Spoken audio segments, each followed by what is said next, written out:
ഈശോമിശിഹായ്ക്ക് സ്തുതിയായിരിക്കട്ടെ. ഈശോ നമ്മളെല്ലാവരെയും സമൃദ്ധമായി അനുഗ്രഹിക്കട്ടെ. നമുക്കിന്ന് വിശുദ്ധ സുവിശേഷത്തിലെ വിശുദ്ധ യോഹന്നാന്റെ സുവിശേഷത്തിലെ 17-ാം അധ്യായത്തിലെ 4-ാം തിരുവചനം വായിക്കാം. അവിടുന്ന് എന്നെ ഏൽപ്പിച്ച ജോലി പൂർത്തിയാക്കിക്കൊണ്ട് ഭൂമിയിൽ അവിടുത്തെ ഞാൻ മഹത്വപ്പെടുത്തി. Praise the Lord. അവിടുന്ന് എന്നെ ഏൽപ്പിച്ച ജോലി പൂർത്തിയാക്കിക്കൊണ്ട് ഭൂമിയിൽ അവിടുത്തെ ഞാൻ മഹത്വപ്പെടുത്തി. അതിസ്വാഭാവികത കൊണ്ട് ദൈവത്തെ പ്രീതിപ്പെടുത്താം, അല്ലെങ്കിൽ വൻകാര്യങ്ങൾ ചെയ്ത് ജീവന്റെ പുസ്തകത്തിൽ സ്ഥാനം പിടിക്കാം. ഇതൊക്കെ എന്നതും പ്രലോഭനവും തെറ്റിദ്ധാരണയുമാണ്. കൃപാവരങ്ങളിലല്ല, ദൈവഹിതത്തിലാണ് ശ്രദ്ധ പതിയേണ്ടത്. അവിടുന്ന് എന്നെ ഏൽപ്പിച്ച ജോലി ഞാൻ ചെയ്യുന്നു. അത് എന്തുമാകാം, എങ്ങനെയുമാകാം. കുട്ടികളുടെ ഭക്ഷണശാലയുടെ ചുമതലയായിരുന്നു അന്ന് സിസ്റ്റർ ഫൗസ്റ്റീനയ്ക്ക്. വലിയ പാത്രങ്ങളിൽ ഭക്ഷണം ഉണ്ടാക്കണം, തീ പൊട്ടണം, ഭക്ഷണം വിളമ്പണം. ശാരീരിക ക്ലേശങ്ങൾക്കിടയിലും അവളെല്ലാം ചെയ്തു. പക്ഷേ ഒരു കാര്യം മാത്രം അവൾക്ക് വഴങ്ങുന്നില്ലായിരുന്നു. ഉരുളക്കിഴങ്ങിൻ്റെ പാത്രം ഊറ്റുക. അത് ഊറ്റുമ്പോൾ പകുതിയിലധികം പാത്രത്തിൽ നിന്ന് പുറത്തു പോകുന്നൊരവസ്ഥയുണ്ടായി. ചുറ്റും നിൽക്കുന്ന സഹോദരിമാർ കാണുമ്പോൾ വിഷമം കൂടും. പ്രാർത്ഥിച്ചു നോക്കി, ഏൽക്കുന്നില്ല. ഈ ഊറ്റൽ പരിപാടി നിർത്തണമെന്ന് സിസ്റ്റർ തീരുമാനിച്ചു. ആത്മീയ ഗുരുവിനോട് കാര്യം പറഞ്ഞു. അദ്ദേഹം പറഞ്ഞു, സിസ്റ്റർ തന്നെ ഈ പരിപാടി ചെയ്തുകൊണ്ടിരിക്കണം, അത് ചെയ്ത് ദൈവത്തെ മഹത്വപ്പെടുത്തണം. പിറ്റേ ദിവസം അതുപോലെ തന്നെ ചെയ്തു. സ്ഥിതി പഴയതുപോലെ തന്നെ, പകുതി പുറത്തും പകുതി അകത്തും. പെട്ടെന്നൊരു കാര്യം അവൾ ശ്രദ്ധിച്ചു. പാത്രത്തിൽ ശേഷിച്ച കിഴങ്ങുകൾ നോക്കിയപ്പോൾ റോസാ പുഷ്പങ്ങളായി മാറിക്കൊണ്ടിരിക്കുന്നു. കണ്ണു നിറഞ്ഞു. ദൈവത്തിൻ്റെ ഇഷ്ടത്തിന് കീഴ്വഴങ്ങുമ്പോൾ അവൻ നൽകുന്ന സമ്മാനങ്ങളെ മനുഷ്യൻ തിരിച്ചറിയണം. അവൻ്റെ ഇഷ്ടം നിറവേറ്റുമ്പോൾ കണ്ണിൽ വാഴ്വിൻ്റെ പുഷ്പങ്ങൾ വിരിയും. പ്രിയമുള്ളവരെ, ഈഡൻ സ്റ്റെയിൻ പറഞ്ഞത് ഓർക്കുന്നു. ലോകത്തിൽ നിർണായക സ്ഥാനം വഹിക്കുന്ന ചിലരുടെ പേരുകൾ ചരിത്ര പുസ്തകം രേഖപ്പെടുത്തും. എന്നാൽ ചരിത്ര ഗ്രന്ഥങ്ങളിൽ പതിയാത്ത എത്രയോ ആത്മാക്കൾ ലോകത്തിൻ്റെ നിർണായക മാറ്റങ്ങൾക്ക് വേണ്ടി രഹസ്യമായി കൊണ്ടിരിക്കുന്നു. ഇപ്പോഴും ദൈവം ഒരു നാളിൽ അത് വെളിവാക്കും. സമയത്തിൻ്റെ പൂർത്തീകരണത്തിൽ പാത്രം കഴുകിയതും കുഞ്ഞിനെ നോക്കിയതും രോഗിണിയായ അമ്മയെ പരിചരിച്ചതും അപ്പൻ്റെ വീർപ്പ് തുടച്ചതും ദൈവേഷ്ടം നിറവേറ്റുന്ന എത്രയോ വിശുദ്ധരാണ് ഈ ഭൂമിയിൽ നമുക്കുള്ളത്. ഇപ്പോഴും അതിഥികളെ സൽക്കരിച്ചും പരിചരണ മുറികളെ ശുദ്ധിയാക്കിയും തിരുക്കാലുകൾ തൂത്തും തുടച്ചും കുംസാരക്കൂട്ടിൽ കെട്ടിയിട്ടും ദിനങ്ങൾ തീർക്കുന്ന എത്രയോ വിശുദ്ധരുണ്ടെന്ന ആശ്രമങ്ങളിൽ. വേദികൾ കൃപയുടെ സമൃദ്ധി ഒഴുക്കാനായി അണിയറിൽ നിരന്തരം പ്രാർത്ഥിക്കുന്നവരുണ്ട് നമുക്കെന്നും.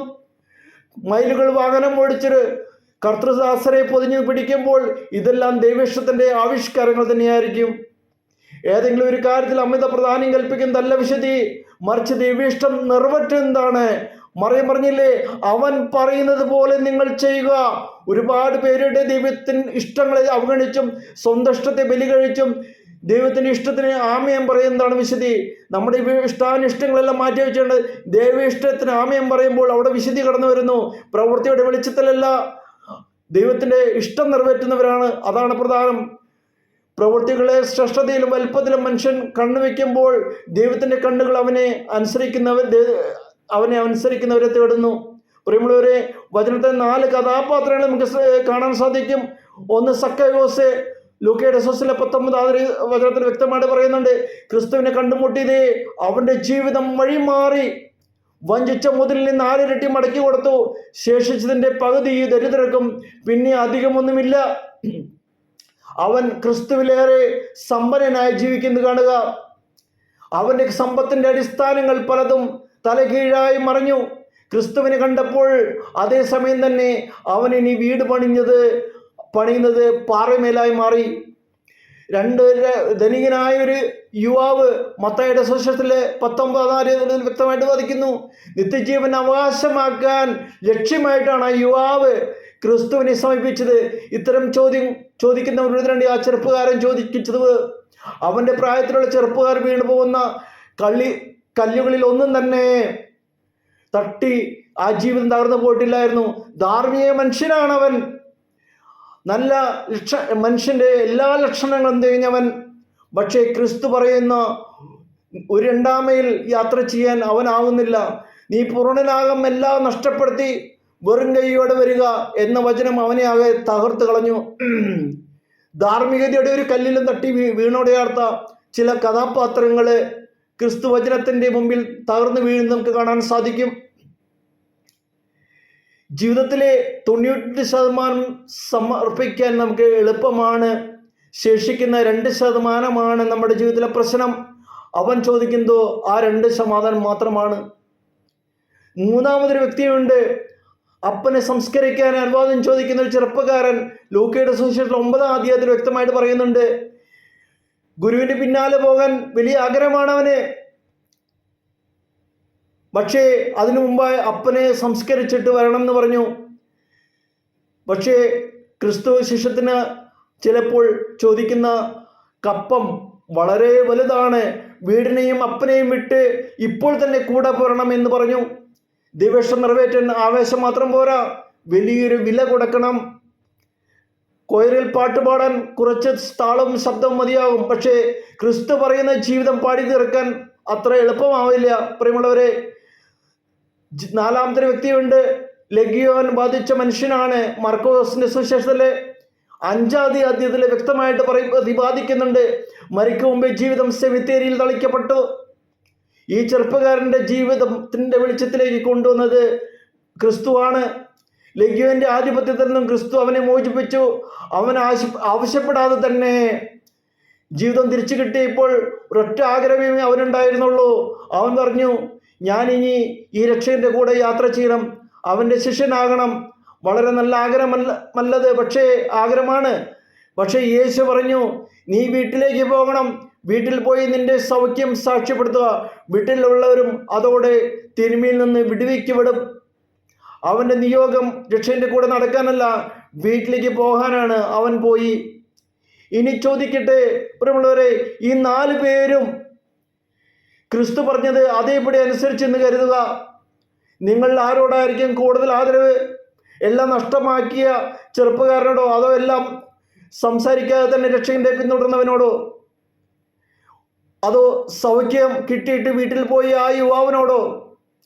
മിക്കവാറും സൗഖ്യം കിട്ടി വീട്ടിലേക്ക് മടങ്ങിനേക്കാൾ അപ്പനെ പോലും നിൽക്കാതെ ക്രിസ്തുവിലേക്ക് വന്ന, അല്ലെങ്കിൽ ക്രിസ്തുവിനെ തേടി വന്ന യുവാവിനെ ആയിരിക്കാം. ഇവിടെയാണ് പല വിധികളും നമുക്ക് തെറ്റുന്നത്. വലിയ ദൈവേഷ്ടത്തിനെതിരാണെങ്കിൽ മായാസ്തുതിയുടെയും നിസ്വാർത്ഥ സ്നേഹത്തിൻ്റെയും ദൈവഹിതത്തിൻ്റെ വഴികളെ മാറ്റൊരിച്ചു നോക്കുക സാധ്യമല്ലെന്നറിയാം. ശ്രേഷ്ഠമായ ജീവിതം,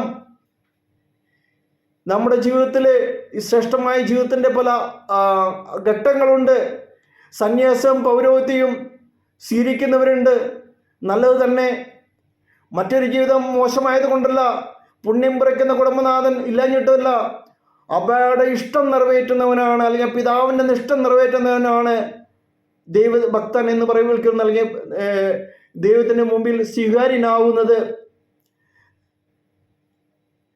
ദൈവം സ്ഥാപിച്ച കുദാശ തന്നെയാണ് പൗരോഹിത്യവും കുടുംബസ്ഥനാവുള്ള വിളിയും.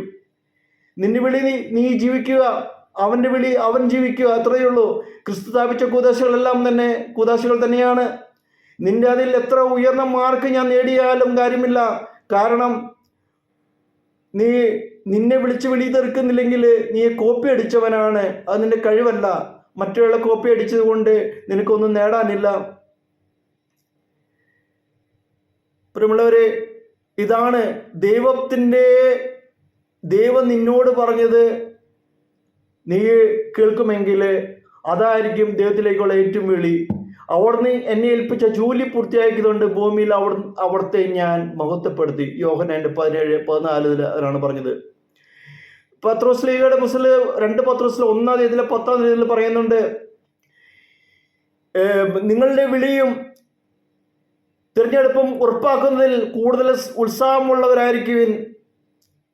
ഇങ്ങനെ ചെയ്താൽ ഒരിക്കലും നിങ്ങൾ വീണുപോവുകയില്ല. നമ്മുടെ കർത്താവും രക്ഷകനുമായ യേശുക്രിസ്തുവിന്റെ അനശ്വരമായ രാജ്യത്തിലേക്ക് അനായാസം നിങ്ങൾക്ക് പ്രവേശനം ലഭിക്കും. ദൈവത്തിൻ്റെ വിളി അതേ രീതിയിൽ നമുക്ക് സ്വീകരിക്കാൻ സാധിക്കണം. ദൈവം പറഞ്ഞത് അതേപടി നമ്മുടെ ജീവിതത്തിൽ പകർത്താൻ സാധിക്കണം.